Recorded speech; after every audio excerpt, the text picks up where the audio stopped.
अब हम देखेंगे सर्वनाम को। सर्वनाम से पहले संज्ञा देखिए आपने कि संज्ञा क्या होती है। किसी व्यक्ति वस्तु स्थान के नाम को संज्ञा कहते हैं। तो सर्वनाम क्या होता है? सर्वनाम वैसे पद होते हैं जो संज्ञा के स्थान पर प्रयुक्त होने वाले पद। संज्ञा के स्थान पर प्रयुक्त होने वाले पदों को सर्वनाम कहते हैं। सर्वनाम का अगर आप संधि विच्छेद करें, है ना, तो सर्व और नाम, मतलब इसका और मतलब अगर होगा तो जो सभी का नाम हो सकता है वही सर्वनाम है ना। जो सभी का नाम हो सकता है उसको सर्वनाम कहते हैं। तो संज्ञा आपको पता है तो सर्वनाम क्या होगा? अगर आपको संज्ञा को बार बार बोलना पड़ रहा है तो संज्ञा के नाम की जगह आप इसका प्रयोग किया जा सकता है। मतलब आवृत्ति बार बार करना पड़ रही है तो उसके स्थान पर सर्वनाम यूज़ कर सकते हैं आप। जब भी आवृत्ति बार बार हो रही है, आवृत्ति ज़्यादा हो रही है तब।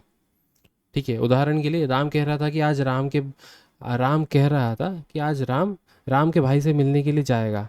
वाक्य में राम कितनी बार आ गया? एक तो उदाहरण के लिए राम कह रहा था एक बार कि आज राम राम के भाई से मिलने के लिए जाएगा, तो उसमें राम पद बहुत बार हो रहा है तो उतना मज़ा नहीं आ रहा है ना। इसके स्थान पर राम कह रहा था कि वह आज अपने भाई से मिलने जाएगा। ये बहुत उपयुक्त वाक्य हो गया। तो ये वह जो है ना, वह किसको रिप्लेस कर रहा है? राम को रिप्लेस कर रहा है। तो ये सर्वनाम हो गया। ठीक है, तो अभी ये हमने पढ़ा सर्वनाम के बारे में। अब सर्वनाम के भेद देख ले कि सर्वनाम कितने होते हैं। सर्वनाम के 6 भेद होते हैं। पुरुषवाचक, प्रश्नवाचक, संबंधवाचक, निश्चयवाचक, अनिश्चयवाचक और निजवाचक। ये होते सर्वनाम के भेद, है ना। पुरुषवाचक अगर सर्वनाम देखें तो इसके तीन, क्योंकि क्या होता है कि हिंदी में है ना 3 पुरुष स्वीकार किए गए हैं कि 3 पुरुष होते हैं, और दूसरी भाषाओं में भी 3 पुरुष होते हैं। वो हिंदी के जो 3 पुरुष है वो है उत्तम पुरुष, उसके बाद आता है मध्य पुरुष, मध्यम पुरुष, और फिर आता है अन्य पुरुष। First person, second person, third person के बारे में बात करना है। इंग्लिश में ऐसा बोलते हैं इसको। उत्तम पुरुष मतलब फर्स्ट पर्सन, फर्स्ट पर्सन मतलब मैं। यहाँ से बताते हैं ना। फर्स्ट पर्सन जिसको उत्तम पुरुष बोलते हैं, इसको इसका जो एक वचन होगा और ये बहुवचन।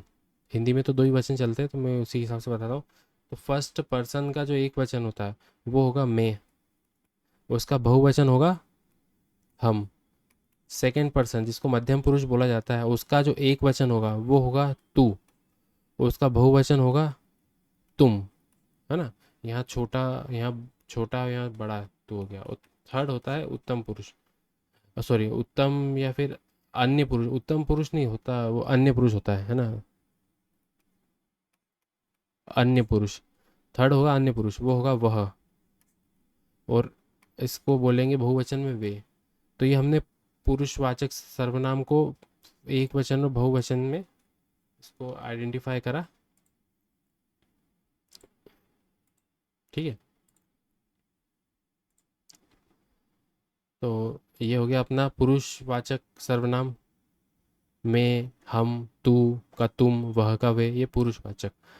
ठीक है, कभी कभी अगर आप और देखें तो है ना, एक पूर्वी हिंदी होती है, मतलब जो बिहार साइड बोली जाती है उसको पूर्वी हिंदी बोलते हैं। वहाँ पे क्या होता है कि जो उत्तम पुरुष होते हैं, उत्तम पुरुष मतलब ये वाले, है ना, उत्तम पुरुष मैं वाले, वहाँ पे मैं के स्थान पे वो हम का प्रयोग करते हैं। ठीक है, हम का प्रयोग करते हैं। और कई हिंदी की जो कई बोलियां में जो बहुत मतलब विशिष्ट या फिर बहुत उच्च वर्ग के जो लोग होते हैं ना, वहाँ पे भी तू को बहुत निंदनीय माना जाता है। पर इसका परिणाम ये होता है कि मध्यम पुरुष में तुम, मध्यम पुरुष का जो बहुवचन सर्वनाम जो तुम होता है वो मध्यम पुरुष एक वचन में प्रयुक्त होने लगता है। इसके कारण फिर क्या होता है कि जो मध्यम पुरुष में है ना, अब तुम लोग प्रयोग करना पड़ता है बहुलोक के लिए, बहुल बहुज वचन के लिए, है ना। अब आते हैं अपन प्रश्नवाचक सर्वनाम पे।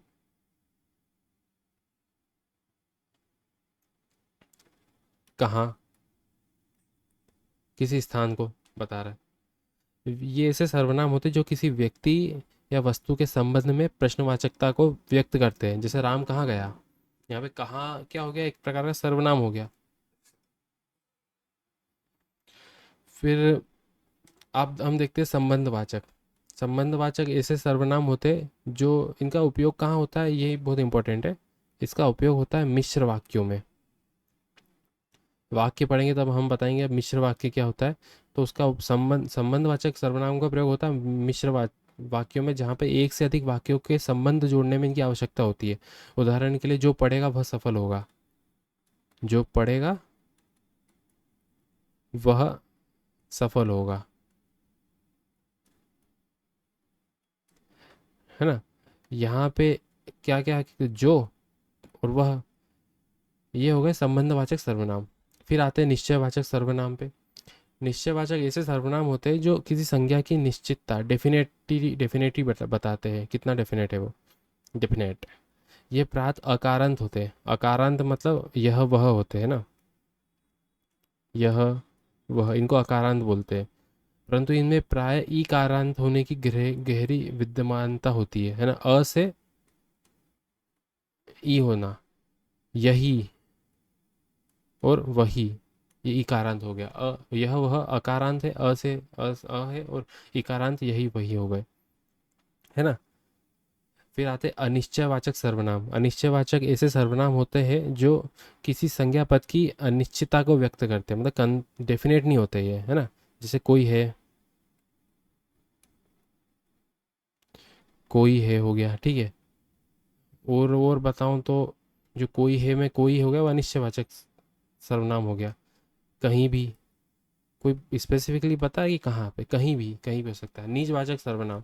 निजवाचक ऐसे सर्वनाम होते हैं जो उत्तम पुरुष, मध्यम पुरुष या अन्य पुरुष के संबंध में अपनेपन का बोध कराते हैं। काय का, अपनेपन का,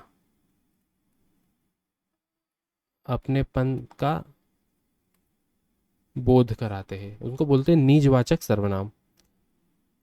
जैसे अपना, अपना, या फिर अपनी, या फिर अपने, तो अपने होते हैं अपने लिए। अपन, अपुन जैसे टपोरी को क्या मालूम ये भी निजवाचक सर्वनाम होता है।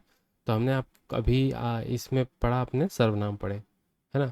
अगले वीडियो में हम देखेंगे विशेषण को।